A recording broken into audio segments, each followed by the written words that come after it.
Lots of fish and OkCupid give larger women the kind of male attention they never would have gotten 10 or 15 years ago, and now there are big, beautiful dance clubs sprinting up across North America and some in Europe, sending the message that women of any size can feel confident. And 20 years ago, women would remark things like, "I'm overweight because of my genes." But today, they wear their extra weight like a badge of honor and act just like their smaller peers.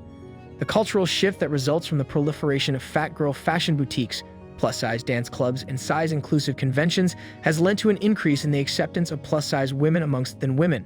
In a previous video, I discussed how skinny women keep larger women around to boost their own market value, while plus-size women who associate with skinny women do so in order to pick up the slack left over from the attention paid to hotter women. The friendships between large and regular-sized women are basically platonic, but how many times have US men been turned down by a thin and attractive woman, only to be thrown a bone back by her? The attractive woman throws us their fat, ugly friend, and we're supposed to feel grateful. Sometimes that large lady is thrown at us as a test to see if we have enough self-esteem and determination to continue to pursue her, the attractive woman. Having more fat women around means less competition for the women who are 9s and 10s and thin and trim, so the overweight woman is basically striking out on her own today. It will be interesting to see how far society accepts larger women in social circles, instead of the skinny women trying to get their fat to lose weight and maintain some kind of common thread. In larger women are becoming increasingly uninterested in having children in my hometown, so they don't have to worry about their fertility, and are beginning to gain weight here in Canada, just as I saw American women gaining weight when I was in my late teens and early 20s and wandering American malls.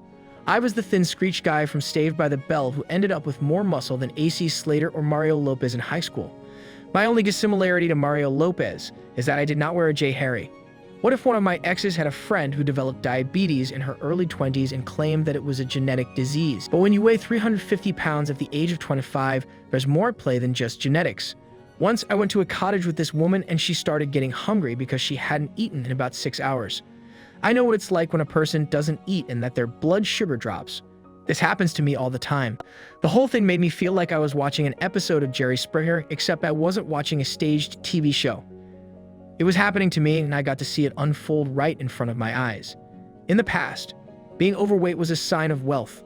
Those who could afford to keep their weight up could afford surplus food.